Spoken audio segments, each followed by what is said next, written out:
Hey y'all, how's everybody doing today? I hope everybody's doing well and had a good Thanksgiving. Doing great.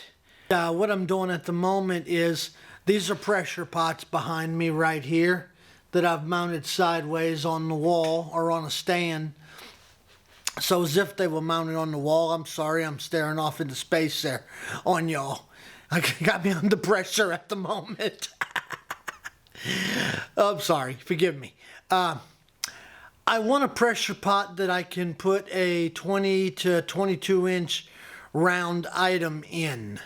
And none of these store-bought pressure pots will do that.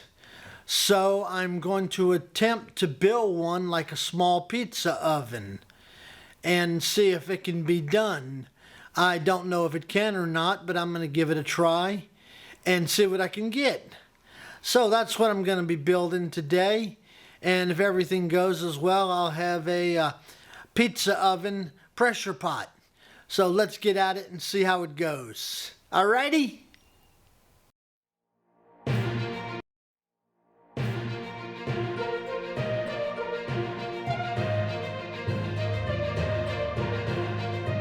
Alright guys, what I've done here is I've put liquid nail in the corners, as you can see. And I've screwed it off all around. Ran into a little bit of a problem, guys, which you do sometimes, so I thought I'd take a minute and show y'all. This is the back. Box is all closed in. Getting ready to nail and then screw this side. And this is just a little shy of being proud. I could do the old wedge trick and get Berto and push and all that, but he's not here right now. So by screwing onto this, I'm gonna pull it forward and flush. And I mean, it's just a micro hair, maybe a 32nd of an inch.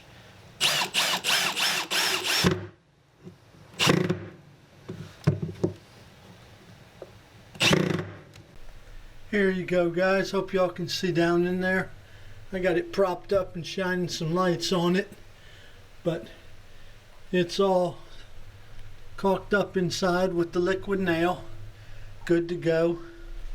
All screwed down on the outside. So I'm going to cut a little more plywood and I'll be back. Well, okay guys, what I'm doing here, y'all can see I put a mark where every screw was. The reason I'm doing that is I'm putting 2 layers of plywood, and then when I put the next run of screws, I'll put it between the marks. That way I'll save myself the trouble hitting a screw and going through all that hassle. I'm also overlapping the seams with the second layer. This one will go cover there. This one will go this way, so they crisscross. After that's done, a complete top layer here. Again, screwed on, overlapping all the joints. And I know it's just a scrap piece of wood, but it'll be the right size, I promise. And then of course all glued and screwed, nailed, glued and screwed. Then the same thing on the other side. So when I'm all said and done, the box will be 2 layers thick all around with all the joints left. Solid as the Rock of Gibraltar, at least in my opinion. So, hey guys, alright, there it is. It's all built. You've got 2 layers of plywood. As you can see, the corners, the plywood overlaps each seam back and forth, and on each seam, as the tops and the sides went on, I put liquid nail on it all around, glued it down, screwed it down, made it 2 layers thick, got the inside corners caulked up with the liquid nail. Gonna let all that dry overnight. And what I plan on doing is on the inside of it, although it's unnecessary, I think. I wouldn't think air could seep through 1.5 inches of wood, but I'm going to go ahead and coat it with some resin on the inside. On the outside, you can leave it just like it is. It'll work fine. No problems at all. but it would be the only raw wood piece of furniture or equipment in my shop. So I'm gonna go ahead and paint it, or if I can round up some scrap laminate from one of my cabinet shop guys that'll give me some, I'll go ahead and put some laminate on it. Actually, I know I'm gonna put laminate on the front edge here because I still have to build the door, and I've got a gasket, and the laminate will give me a smoother edge for the door to sit on, for the gasket to sit on, than the raw wood will. Hey y'all, okay, what we're doing here is we're building our brackets for the box, which I'm gonna mount the clamps in, drilling some 3/8 holes in the bottom of them, and then some 1-inch holes in here where the clamps are gonna sit in. So let us get this all drilled up, and I'll show you guys how I'm gonna put it together.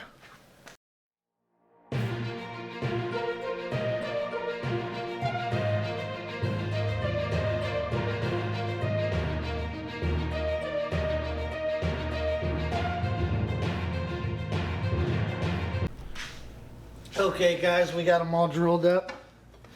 These are where the clamps are going to mount through. These are where we're going to anchor down to the box. Going to go ahead and get them primed up now and painted, and we'll get back to them.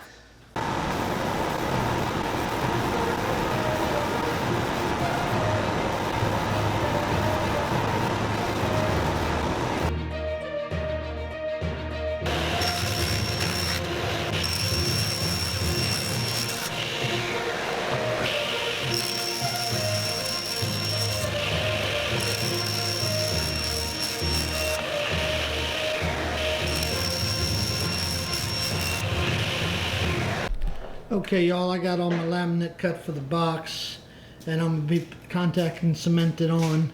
I'm using this one made by Wilson Art. It's a spray adhesive contact cement. Works real well according to the cabinet shop, and I take their word for it.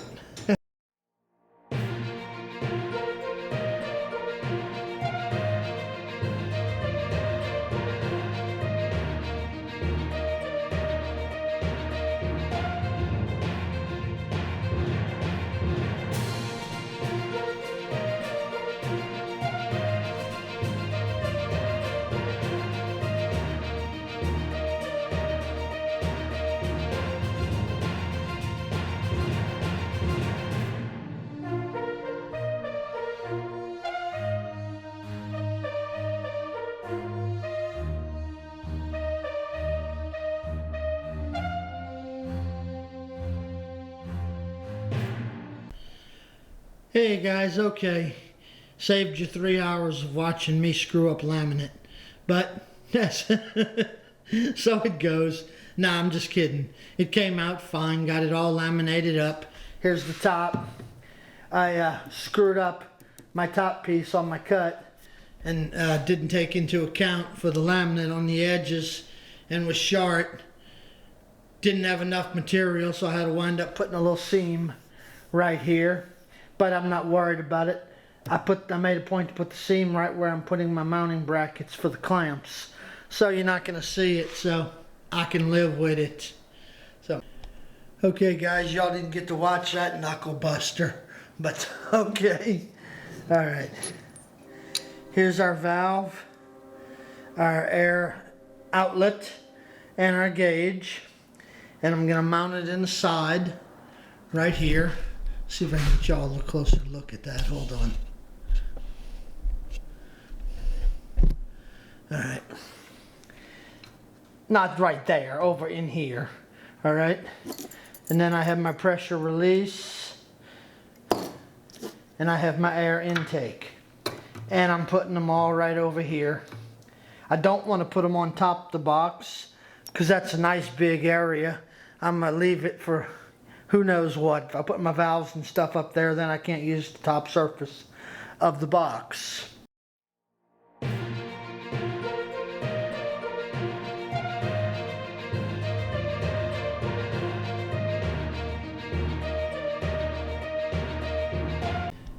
Okay guys, I got the rails mounted.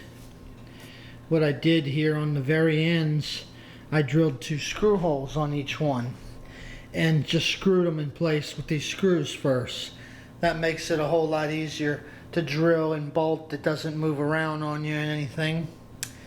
I could have turned this around, and when the clamp is squeezing like that, if it was turned around, it would want to pull the steel like that.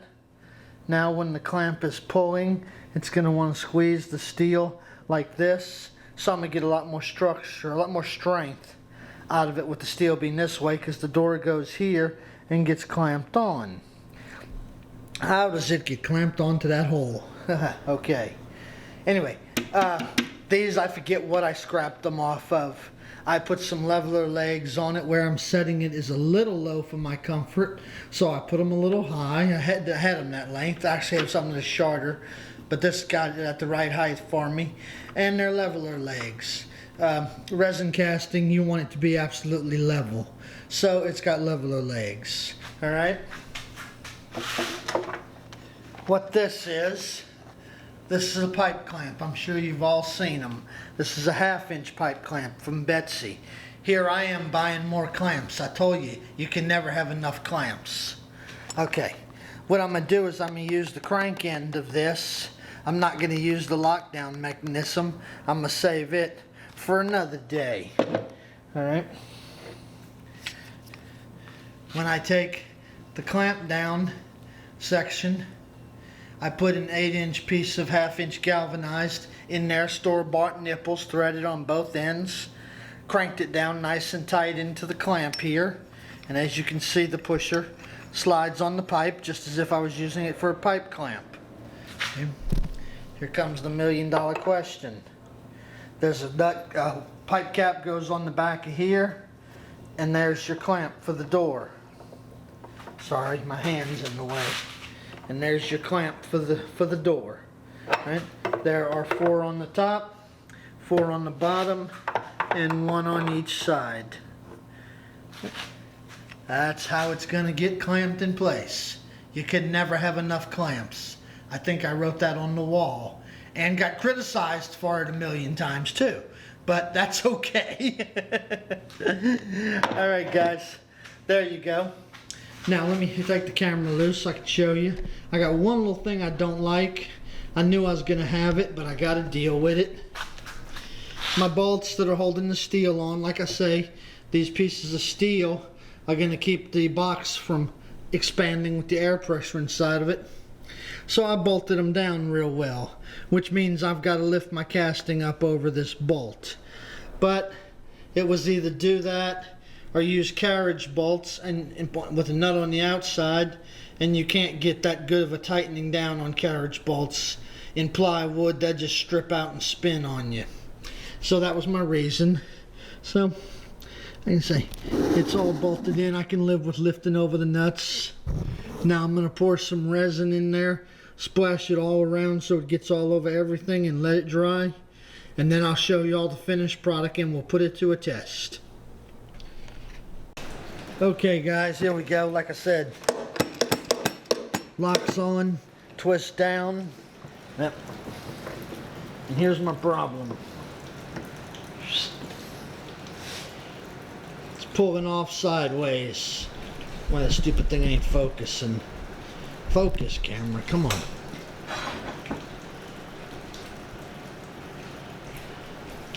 There we go. I think that's a little better. Anyway, not staying straight, so I'm gonna have to redesign my design here. What can I say? Murphy's Law. Clamp needs to stay straight in place. Okay guys, what I'm using here for my gasket is a silicone glue mat. You can get them at Woodcrafters. They're made by Wood River. It's I don't know the mill on it. It's a little less than 1/8 of an inch, and you can get it in all size sheets from like 12-inch by 12-inch to 23 by 60, and that's what I have here. Alright, I've done a few mock-up tests with some different adhesives to attach the silicone to the laminate, and this spray rubber cement here worked the best of all of them, and I'll show you the process I'm going to use for that, okay?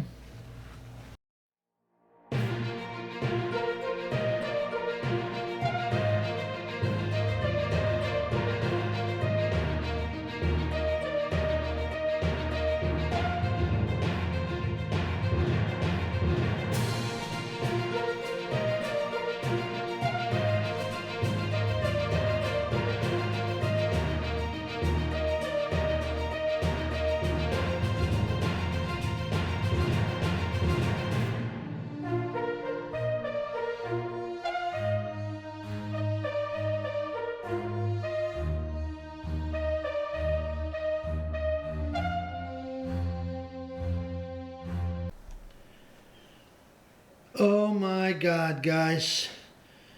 This year, 2020, has been something else, huh? Coronavirus, crazy election, everything went wrong video, and guess what?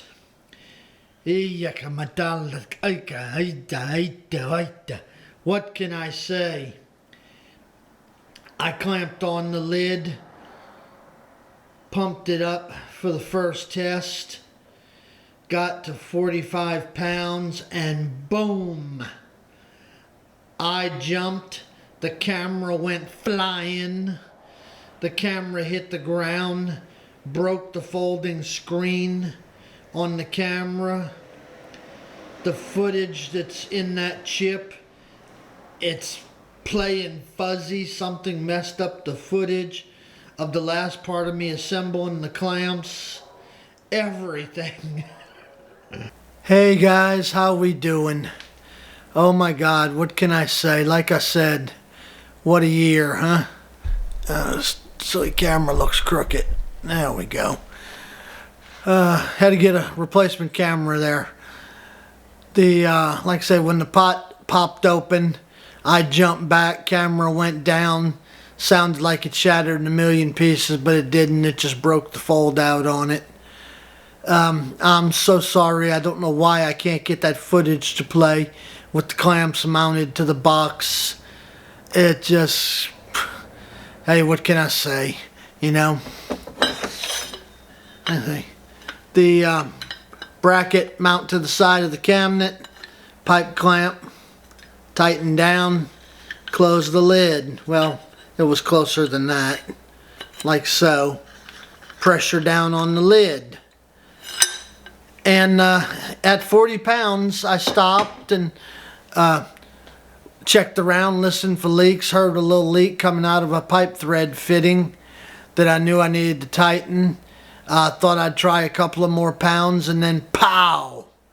Explosion. God, I would give my right arm to have that film, but I don't. So, what can I say? So, with all that said, I'm going to change the name of the video. Here's how you mount a clamp to a wall. Drill a hole in a piece of steel. Put some mounting holes. Screw it to the wall. And you can now squeeze down onto a piece of wood up against the floor. Wall clamp video. Okay, that didn't work. I thought I had that thing screwed together like the Rock of Gibraltar, but I guess not. So, let me get on plan B. What can I say? It happens. Hey guys, these are two pressure pots. The blue one on the left is made by CE, and I'm sorry, I don't know what CE stands for. They didn't put their name on it anywhere, so that probably tells you where it was made. It's actually a painter's pot that I'm going to convert into a pressure pot. It's 10 gallons. And there are long flat items that I like to cast 2 and 3 inches deep where I can't do it with the pot standing up. So you might have noticed in some previous videos I have 2 little 5 gallons mounted sideways for that purpose. But this 20 gallon on the right here is going to give me the ability to put some 30-inch long by 13-inch, 14-inch wide flat items in it. And the 10 gallon on the left is a little wider, about by an inch, and not as deep, but I'm going to be able to put some of my larger flat items in there and not have to stand around and work them with the heat gun all the time. And of course, by going in the pressure pot, I can get a much better and a much clearer casting.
Alright guys, what I'm doing here is setting the depth for my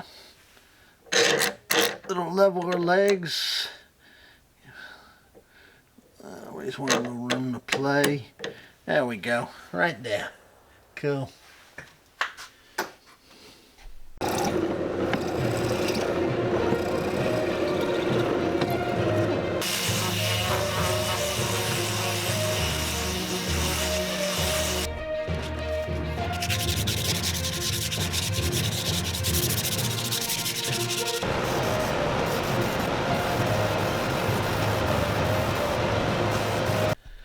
Alright guys, I'm going to put the inserts in now for the leg levelers. Leveler legs, leg levelers, leveler legs.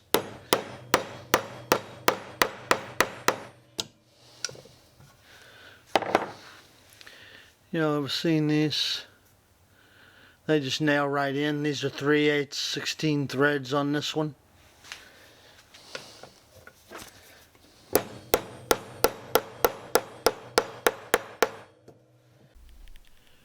Okay guys, I got my little blocks made, and now I've got the large 20-gallon pressure pot sitting up here on the workbench on a couple of temporary wooden blocks, and I'm going to bolt it to the wall with those 4 leg where the wheels go, the brackets that were made for the wheels, to the wall, and then I'm going to fine tune leveling it up. So let me get it bolted to the wall real quick. I'm going to drill some pilot holes, and I'm using some 1.5 inch long 3/8 lag bolts to bolt it to the wall. I've got wood blocking in all my walls. There's what did I use? I think two layers of MDF. Is MDF the right word? No, that's not the right word. Plywood, let's call it, for lack of a better word, before the sheetrock, and then the FRP board on top of that. That washable fiberglass board is what the white stuff is you see on all the walls. It's used in kitchens and wet areas. It's a washable, cleanable fiberglass boarding.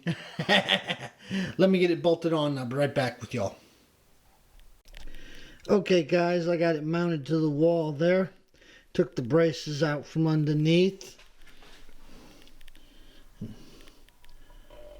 As you can see, got it sitting level. Now I'm going to get working on my front support. I'm not going to leave it just sitting like that. Hey guys, I swapped my black legs out for these. They're 1 inch longer. I needed a little more height than I had originally anticipated. And I've put 2 more inserts on in next to, the end of each leg. That's where the all thread is going to go through to clamp the device around the tank. And I'm putting a piece of foam tape on where the tank's going to rest on the wood. Heck, I don't know why. Just seemed like a good idea.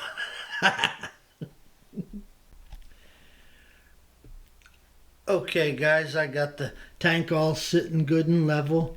Got the front support mounted in place. Now I'm going to put the top support on, if I can find where I put it. And it's going to drop on like this, come down, level it up nice and level, squeeze down on the tank so I got a good firm grip on it.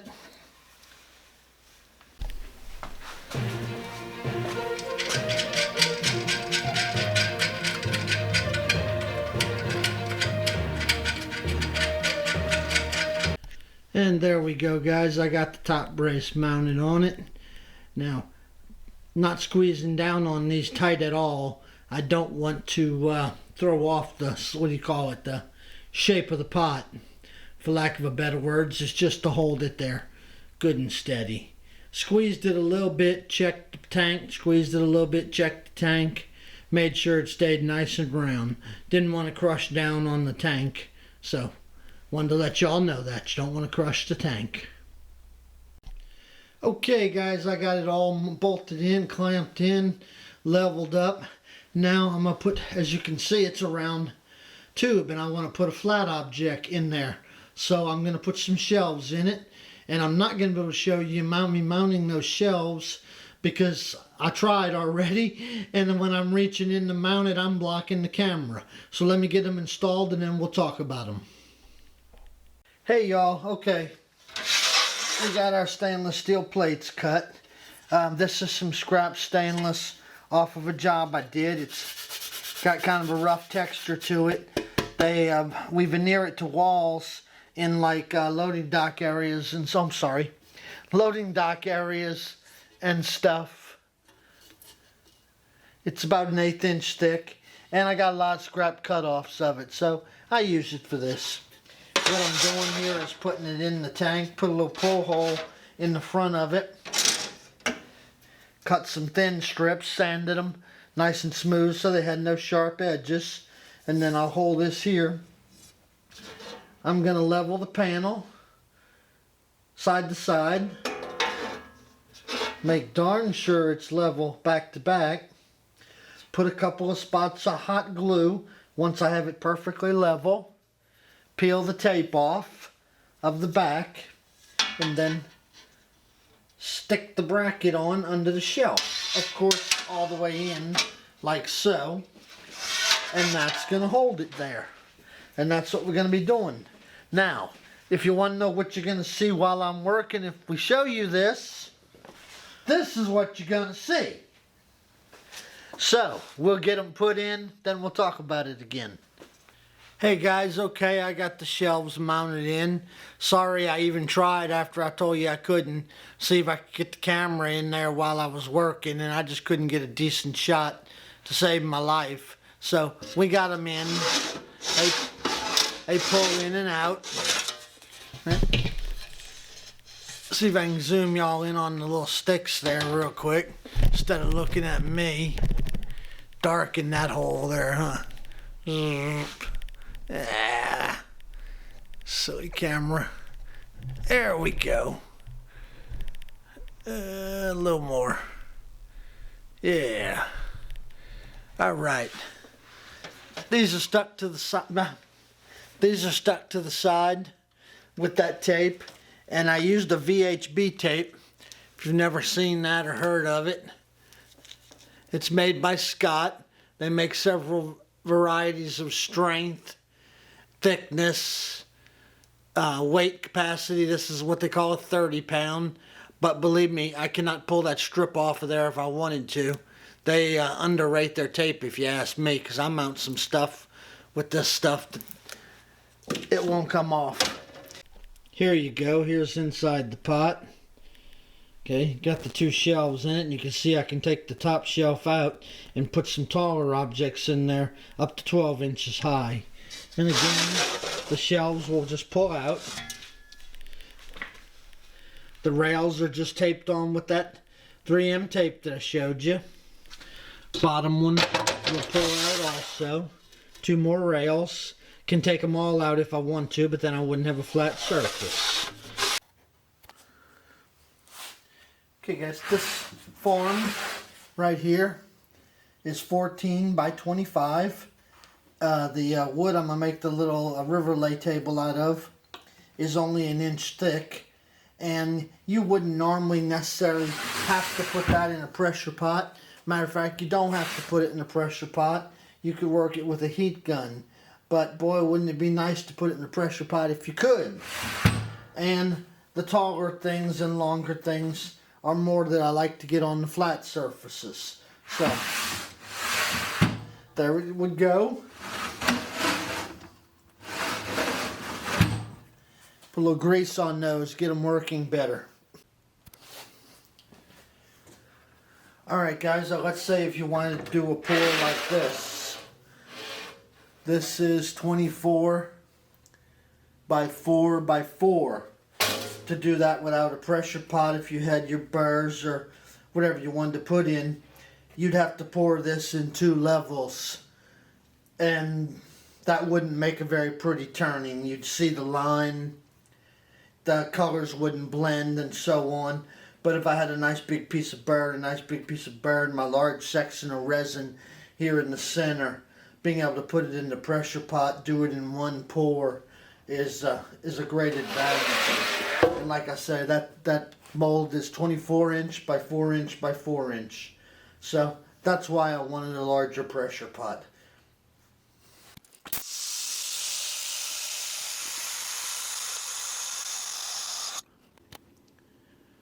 There you go, guys. We're at 60 pounds and holding pressure. Can't ask for better than that.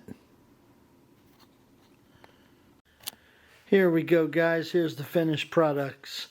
Y'all didn't see me doing the 10-gallon one, but I have the 10-gallon one sitting side by side with the 20-gallon one. It bolted to the wall, leveled off across the top, and then got this support bracket holding it out in the front. 10-gallon went the same way. So there they are. I'm going to be giving one of my 5 gallons and one of my old small 2 gallons away to a friend here in Houston that doesn't have any. So there they be. Alrighty, guys, got my 2 pressure pots done, the 20-gallon and the 10-gallon. I can't put a link for them. I haven't figured that stuff out yet. But the 10-gallon you can get on Amazon, and the 20-gallon here, it's got written on it www.tru.com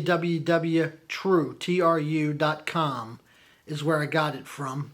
www.tru.com.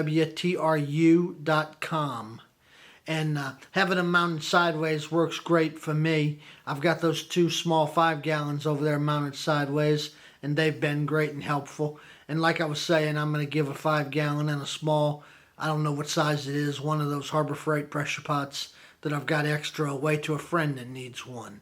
So, hope that helps y'all out. It sure works for me. You'll be seeing it in plenty of more videos coming up because I'm working on them. If I got this out before Christmas, and I intended to, again, Merry Christmas to you all. Merry Christmas indeed, my friends. Y'all have a wonderful, happy holiday, and be safe. If I didn't get it out by Christmas, I'm giving pre-notice for a Merry Christmas next year. Have fun, guys. I got to get back to work. See you in a bit.